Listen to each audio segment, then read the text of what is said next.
الجامع الصحیح للبخاری کتاب العلم۔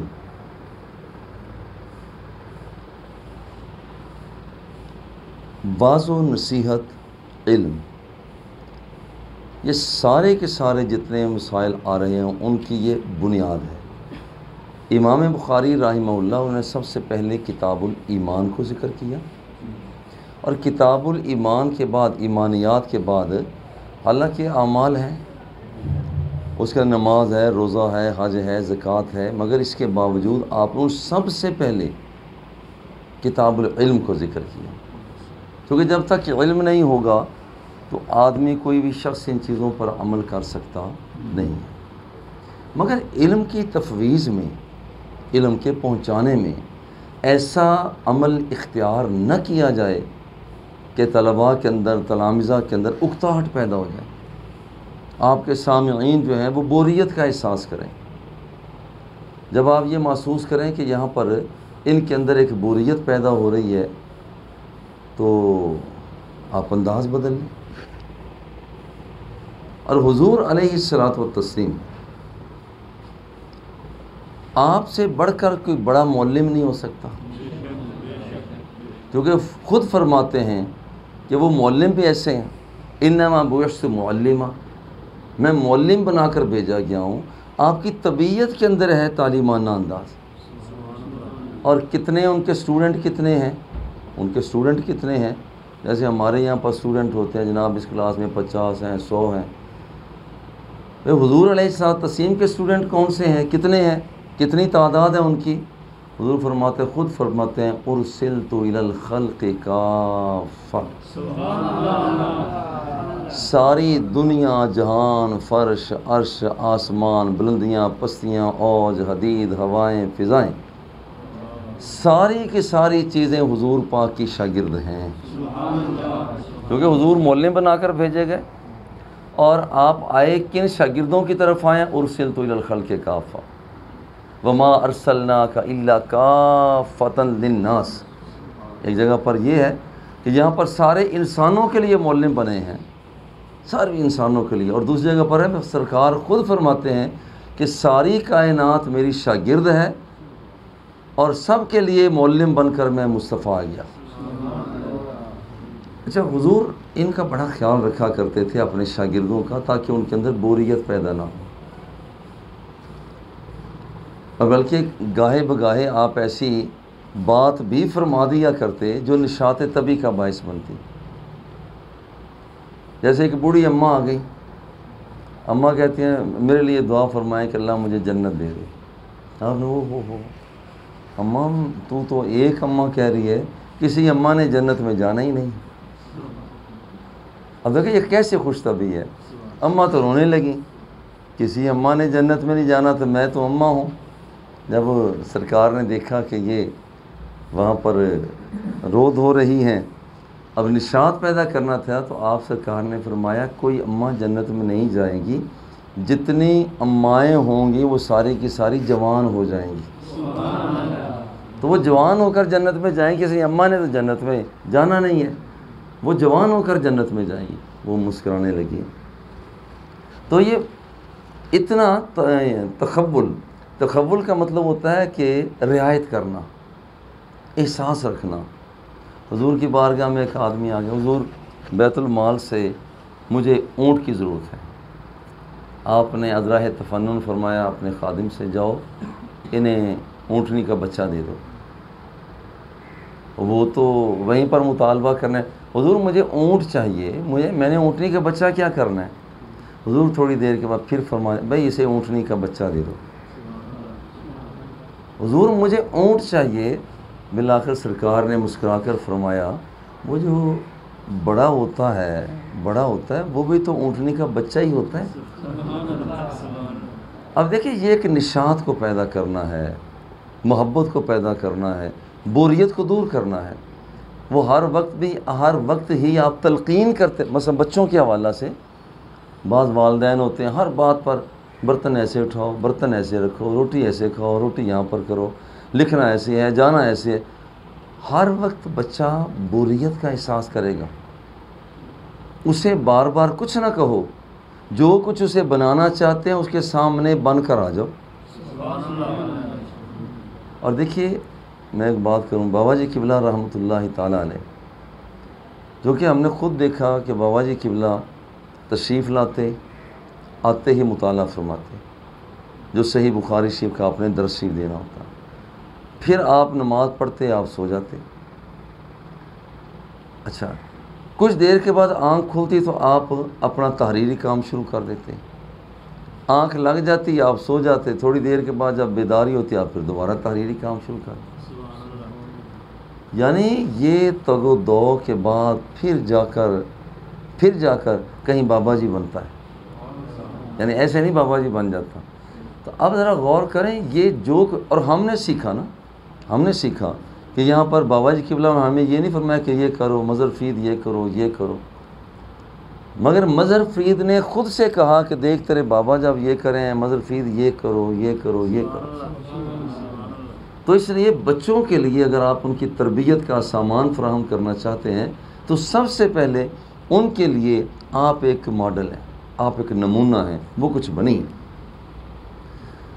حدثنا محمد بن یوسف قال اخبرنا سفیان الأعمش عن ابی وائل عن ابن مسعود قال كان النبي صلی اللہ علیہ وسلم يتخبرنا بالموعظة في الأيام كراهة الصامت علینا.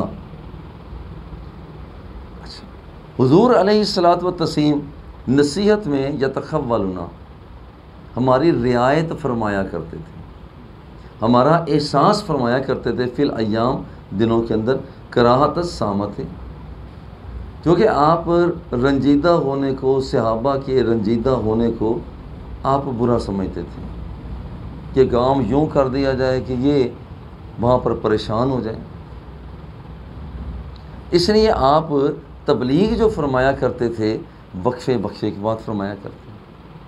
لیکن ایک مرتبہ تبلیغ آپ نے انداز یوں بھی رکھا، قام فینا رسول اللہ صلی اللہ علیہ وسلم فاخبرنا عن بدء الخلق حتی دخل اہل الجنت الجنت و اہل النار النار. حضور پاک نے واقعات بیان کرنا شروع فرمائے، جب سے پہلا دن، جب سے زمین بنی، آسمان بنا، خلقت ہوئی ہے، اس وقت سے میرے آقا نے حالات بیان شروع کیے، اور بات کو اتنا، ہر نبی کی بات کی آگے اتنا بڑھایا یہاں تک کہ قیامت تک کے حالات آپ نے عطا فرما دی. یہ بھی ایک پہلو ہے. یہ اس وقت ہے کہ جس وقت دیکھا آپ سرکار بیٹھے ہیں، نماز پڑھی ہے، پھر دوبارہ شروع ہو گئے، پھر بیٹھے، پھر نماز شروع ہو گئی. اب یہاں پر جب یہ تلامذہ سے، شاگردوں سے یہ احساس ابھرتا ہے کہ نہیں بڑی دلچسپی لے رہے ہیں، تو پھر استاد بھی بات کو لمبا بھی کر دیتے ہیں. بابا جی قبلہ رحمۃ اللہ تعالیٰ نے یہ، یہاں ایک جگہ ہے چک بشیرہ ایک جگہ ہے، وہاں پر بتایا جاتا ہے کہ بابا جی قبلہ نے 8 گھنٹے تقریر فرمائی. خود فرما رہے تھے کہ میں نے عرض کیا، میں نے کہ بابا جی لوگ تو بڑے بور ہو گئے ہوں گے. میں نے خود عرض کیا بابا جی اتنا لمبا خطبہ، لوگ تو پریشان ہو گئے ہوں گے. بابا جی فرما رہے تھے کچھ لوگ آ رہے تھے، کچھ جا رہے تھے، لیکن وہ مرحلہ بڑا دلچسپ پیدا ہوا کہ گرمیوں کا موسم بھی گرمیوں کا تھا.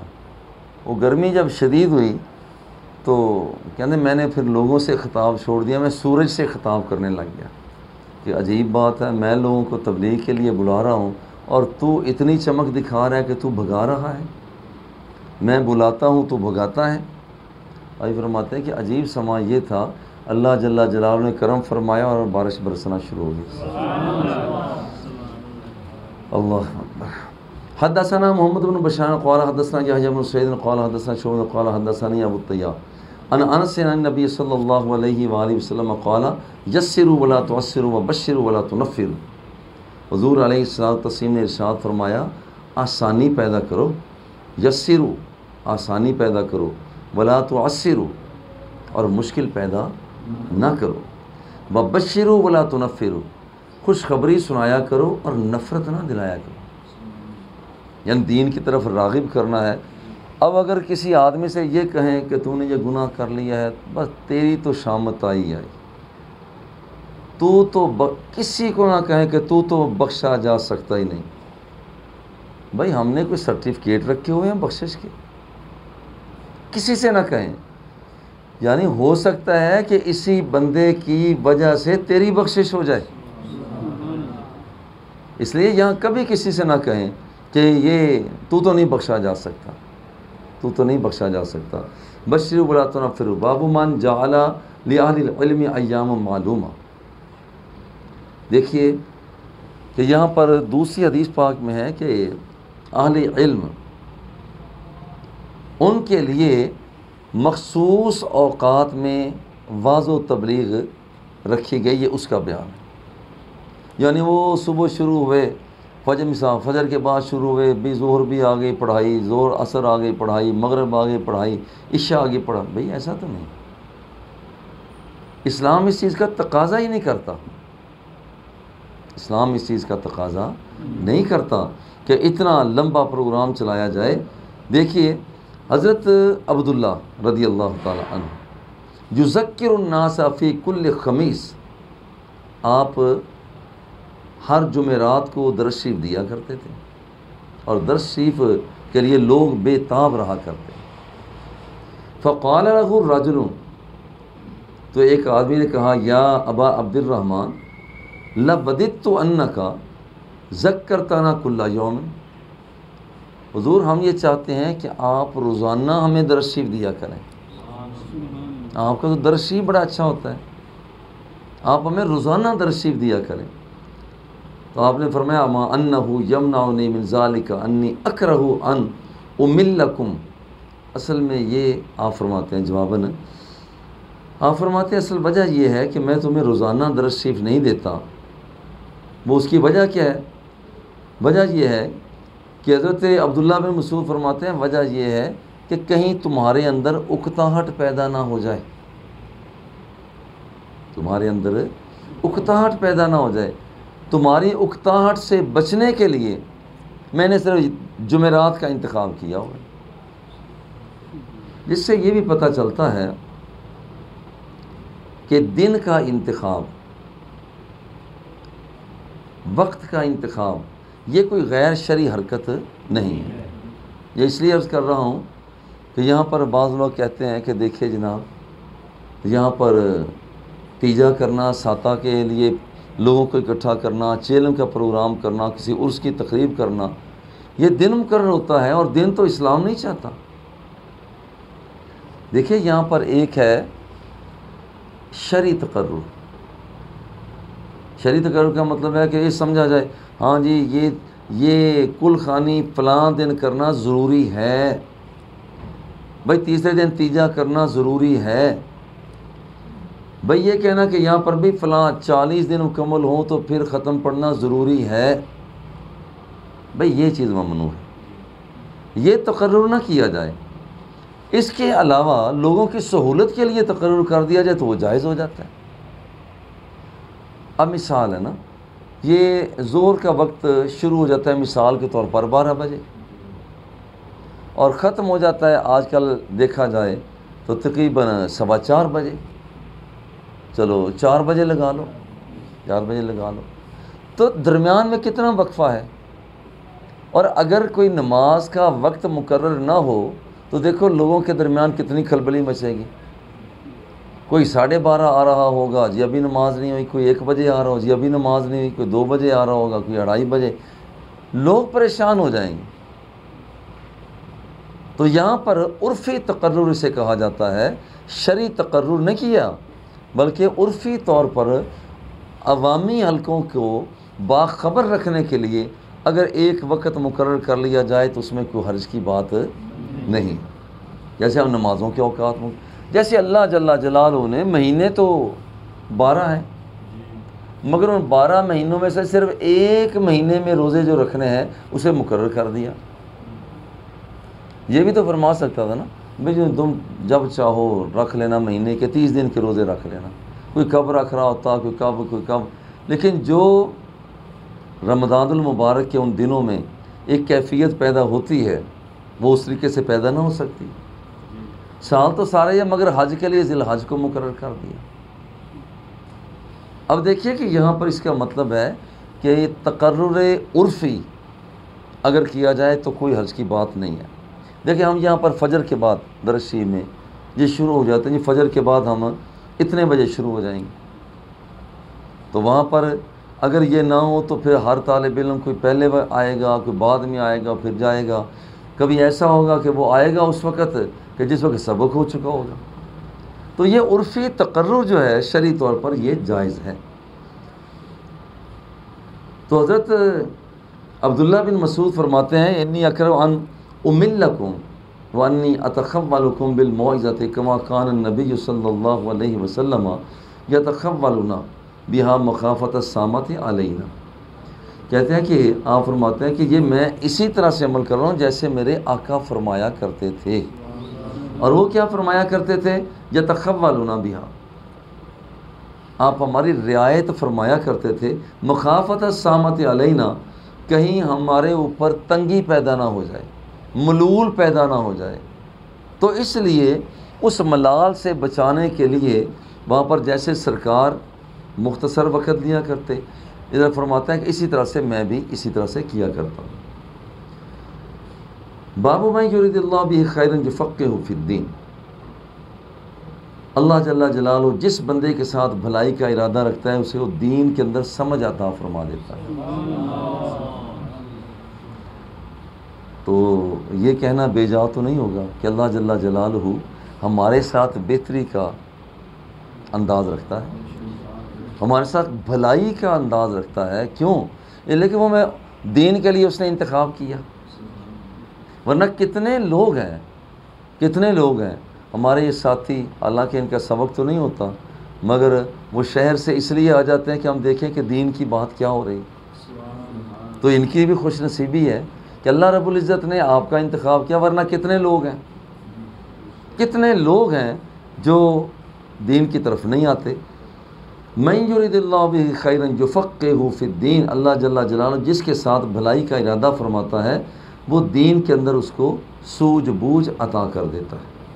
حدثنا سعید بن عفیر قال حدثنا ابن وہب پوری اسناد کے بعد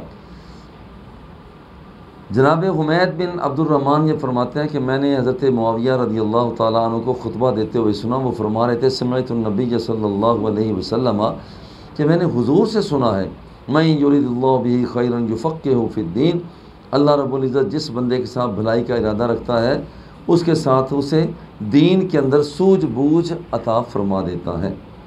وَإِنَّمَا أَنَا قَاسِمٌ وَاللَّهُ يُؤْتِي، اور میں تقسیم کرتا ہوں اللہ مجھے عطا فرماتا ہے۔ وَلَن تَزَالَ هَٰذِهِ الْأُمَّةُ قَائِمَةً عَلَىٰ أَمْرِ اللَّهِ، اور حضور نے ساتھ یہ بھی فرمایا کہ یہ امت دین حق پر یہ ہمیشہ قائم رہے گی، یہ امت دین حق پر ہمیشہ قائم رہے گی۔ لا يضرهم من خالفهم حتى يأتي امر اللہ، تو جو شخص بھی انہیں نقصان پہنچانا چاہے گا وہ انہیں نقصان نہیں پہنچا سکے گا، حتیٰ یاتی امر اللہ، یہاں تک کہ قیامت آ جائے۔ اب سوال یہ پیدا ہوتا ہے، حضور فرماتے ہیں کہ یہ امت ہمیشہ حق پر رہے گی، تو ہم تو دیکھتے ہیں کہ کتنے لوگ ہیں، یعنی مقدس لوگ تو علماء کا ایک طبقہ ہے، مگر ان کے اندر بھی ایسے لوگ ہو سکتے ہیں جو پریشان کرنے والے ہوں، پریشان ہونے والے ہوں۔ تاجروں کا طبقہ ہے، یہاں پر ہم دیکھتے ہیں۔ دیکھیے ساری امت جو ہے وہ تو راہ ہدایت پر نہیں ہے،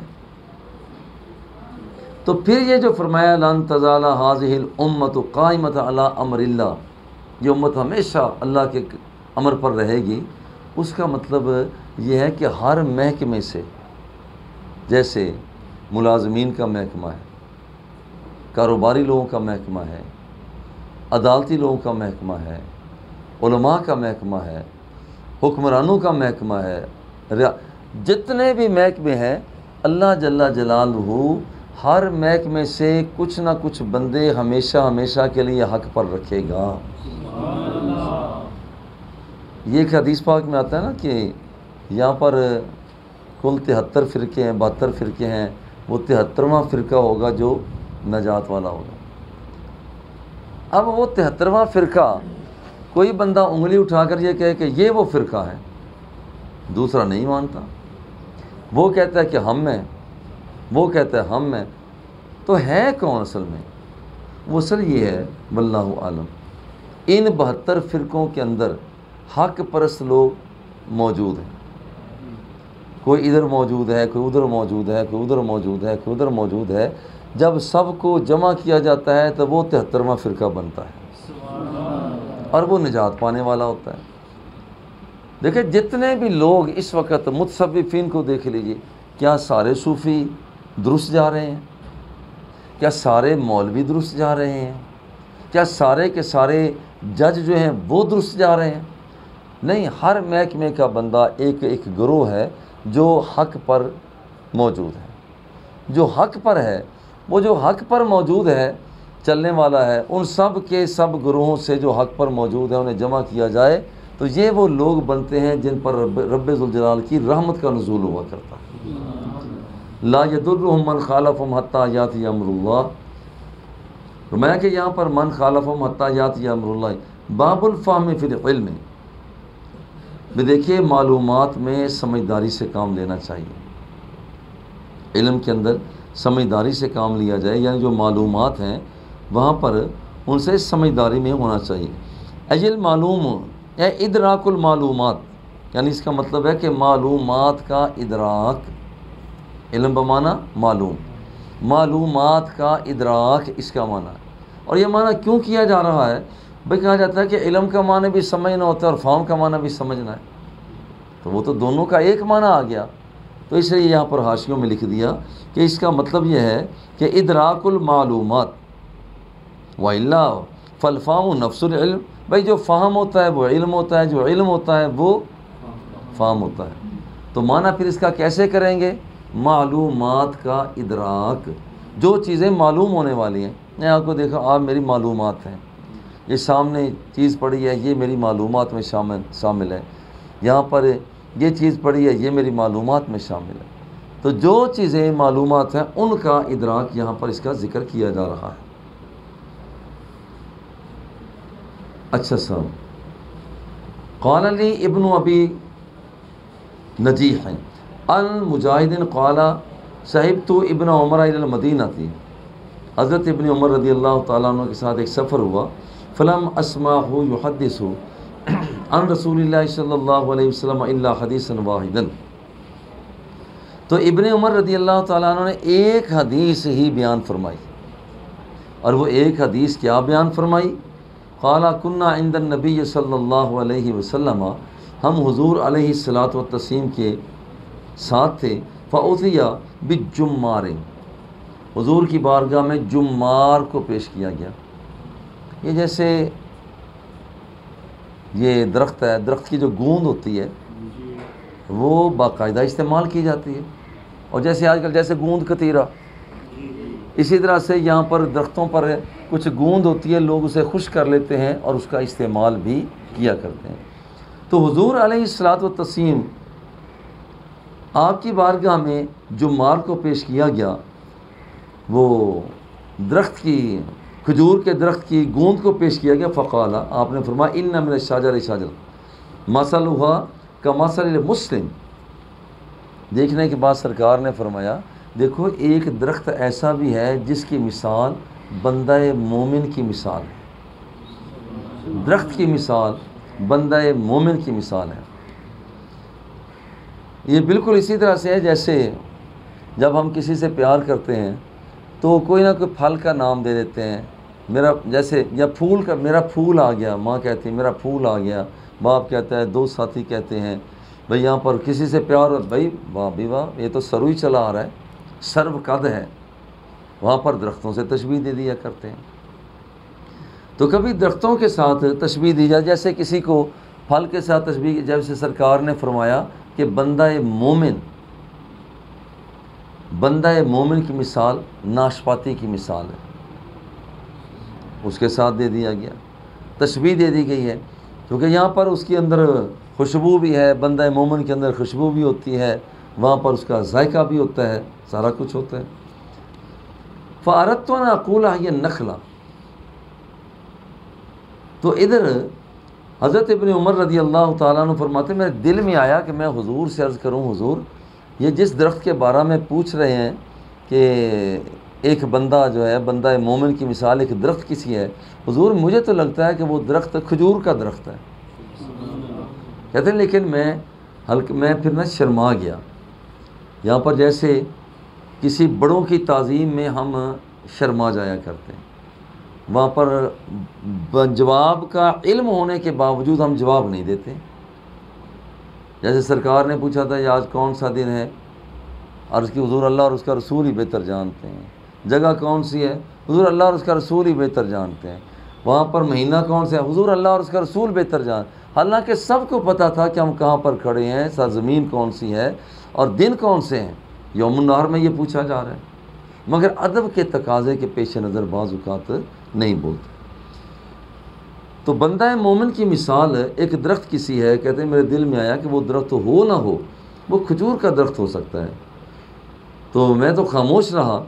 فقال النبی صلی اللہ علیہ وسلم یہ نخلۃ، فرمایا کہ وہ واقعی کھجور کا درخت ہی ہے۔ بندہ مومن کی مثال کھجور کے درخت کی طرح ہے۔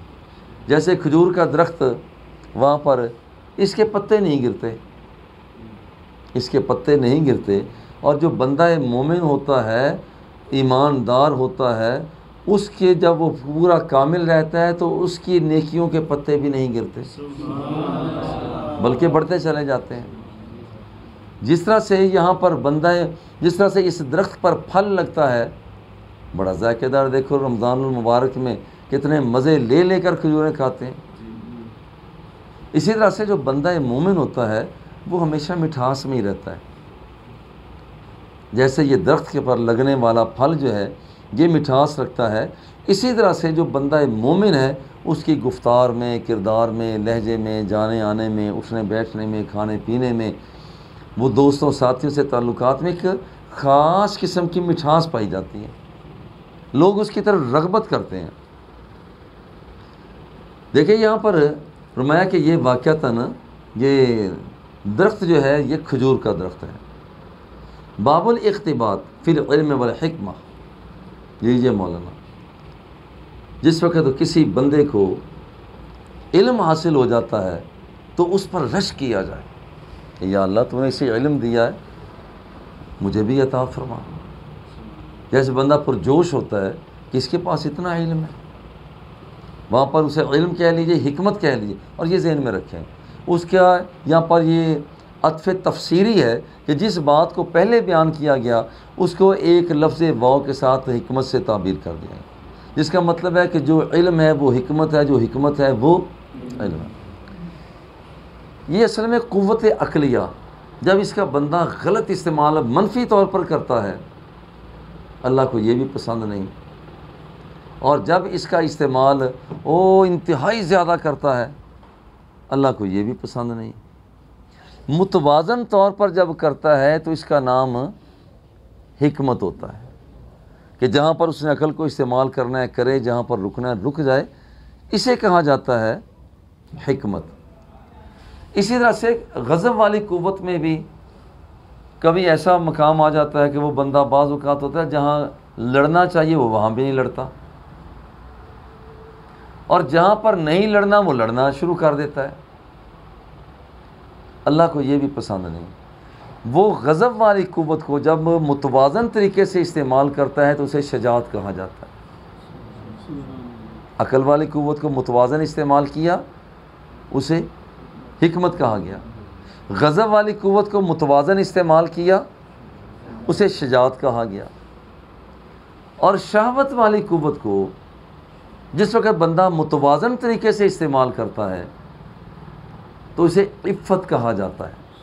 جہاں نہیں جانا وہ نہ جائے، جہاں جانا ہے ضرور جائے، اسے عفت کہا جاتا ہے۔ بھئی یہی وہ تین قوتیں ہیں، قرآن مقدس، احادیث صحیحہ، متصوفین کے انداز، وہ زور لگاتے ہیں کہ اپنے اندر حکمت پیدا کرو، شجاعت پیدا کرو، عفت پیدا کرو۔ جب یہ تین چیزیں پیدا ہوتی ہیں تو تب جا کر انسان ایک بندہ کامل بنا کرتا ہے، اور یہ پوری تصوف کی زندگی کا یہی خلاصہ ہے، اسلامی زندگی کا یہی خلاصہ ہے۔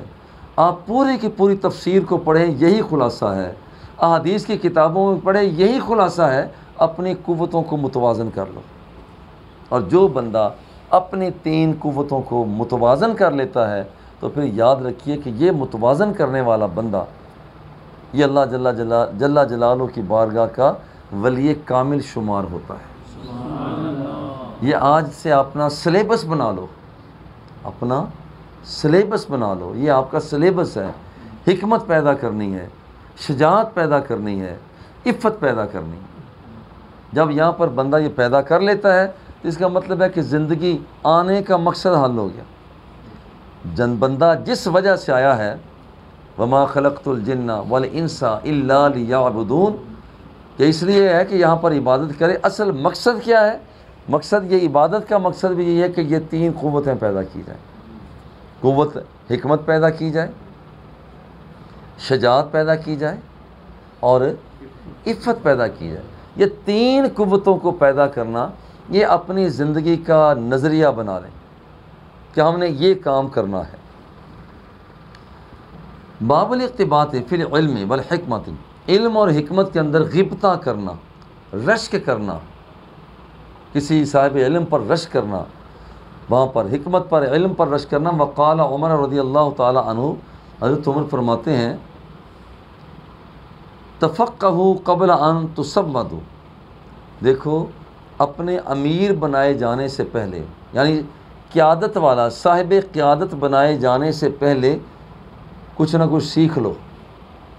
دیکھو ابھی آپ کے پاس وقت ہے، ہمارے پاس وقت ہے، کل آپ کو اگر پاکستان کا وزیر اعظم بننے کی گنجائش مل جائے تو پھر آپ کیا کریں گے؟ بھائی پہلے تیاری ہونی چاہیے۔ اگر آپ کو صدر بنایا جاتا ہے، چونکہ سیاست تو باقاعدہ ایک دین کا حصہ ہے، کانت بنو اسرائیل تسوسهم الانبیاء، باقاعدہ بنی اسرائیل جو تھے، ان کے انبیاء و مرسلین باقاعدہ سیاست کیا کرتے تھے۔ فلما ہلک نبی خلف نبی آخر، جب ایک نبی چلے جاتے تو اللہ کے دوسرے نبی آ جایا کرتے۔ کل اگر آپ کو یوں تیاری کریں کہ اگر آپ کو جج بنا دیا جائے، آپ کیا کریں گے؟ بھئی اب وقت ہے، کر لو۔ یہ میں نہیں کہہ رہا کہ حضرت عمر رضی اللہ تعالیٰ عنہ فرما رہے ہیں، آپ فرما رہے ہیں تفقہوا قبل ان تصودوا، دیکھو قائد لیڈر بننے سے پہلے چیزوں کو جذب کرو، سمجھو تو صحیح۔ یہ اعتراض ہم کر دیتے ہیں کہ یہ بندہ ایسے ہے، تو بھئی دیکھنا یہ ہے کہ تم خود کیا ہو۔ قال ابو عبداللہ وبعدان تصودوا وقد تعلم اصحاب النبی صلی اللہ علیہ وآلہ وسلم بعد کبر سنہم، دیکھیے وہ لوگ بوڑھے ہو جاتے، حضور علیہ الصلوۃ والتسلیم کے اصحاب ضعیف العمری کے اندر بھی علم و دانش کی باتوں کو سیکھا کرتے تھے۔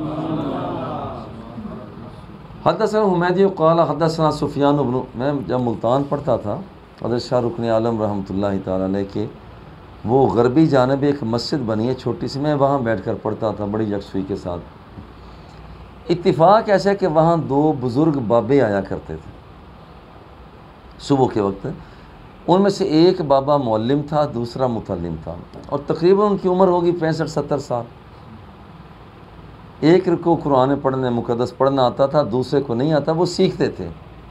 اور وہ لمحہ مجھے بڑا لطف آتا کہ جب وہ جو معلم بابا جی تھے، متعلم بابا جی جب وہ صحیح سبق نہ سناتے تو معلم ان کے کان کو پکڑ لیتے کہ تینوں سمجھ ہی نہیں آندی ہے، کل بھی تینوں دسیا ہے، پھر دسیا ہے، تینوں سمجھ ہی نہیں آندی۔ وہ لیکن میں اپنا پڑھ رہا تھا، لیکن یہ مرحلہ بڑا وہ محظوظ کیا کرتا تھا کہ دیکھو ایک بزرگ ہیں دوسرے بزرگ کی کیسے تربیت کر رہے ہیں۔ حدثنا سفیان قال حدثنا اسماعیل بن ابی خالد عن الخالد، کہتے ہیں کہ یہاں پر یہ ساری کی ساری روایات کے قال النبی صلی اللہ علیہ وآلہ وسلم، حضور نے فرمایا لا حسد الا فی اثنین، 2 بندوں کے اندر غبطہ ہے۔ حسد سے مراد، ورنہ حسد تو یہ ہے نا کہ حسد تو نہ کیا جائے، یہاں حسد کا معنی کیا لیا جا رہا ہے؟ غبطہ۔ غبطہ کے معنی ہے رشک کرنا۔ 2 بندوں پر رشک کیا جا سکتا ہے، رجل آتاہ اللہ مالا فسلطہ علی ہلاکتہ فی الحق، کہ اللہ جل جلالہ نے کسی بندے کو مال دیا ہو اور وہ اسے حق کے راستہ میں خیرات کر دیتا ہے، اس بندے پر رشک کرو کہ یار اس کے پاس اتنا پیسہ ہے مگر کیسے اسلام کے پیچھے ماشاءاللہ یہ لٹا رہا ہے. وَرَجُلٌ آتَاهُ اللَّهُ الْحِكْمَةَ فَهُوَ يَكْذِبُ بِهَا وَيُعَلِّمُهَا. اور دوسرا وہ بندہ قابل رشک ہے جسے اللہ نے حکمت عطا فرمائی اور وہ اس کے ساتھ فیصلہ کرتا ہے. وَيُعَلِّمُهَا. اور پھر یہ ہے کہ وہ اسے لوگوں کو تعلیم عطا کرتا ہے. تو اپنی زندگی کا مقصد ہے کہ یہاں پر ایسا نہیں ہے کہ اب آپ نے صرف پڑھ لیا دورۃ الحدیث تک پہنچ جائے کافی نہیں. ابھی تو آپ نے اور بہت سا کام کرنا ہے. یہ ابھی ایک یوں سمجھیے کہ بالکل ابتدائیہ ہے. ابھی آپ نے سمجھا کہ ہم خود کامل ہوئے ہیں, کامل ہو رہے ہیں, کتابیں پڑھ رہے ہیں. اس کے بعد یہ ماٹو بنا لیں کہ آپ نے لوگوں کی تشخیص کرنی, انہیں پڑھانا بھی ہے. وصلی اللہ تعالی علی حبیبہ و آلہ و اصحابہ وسلم.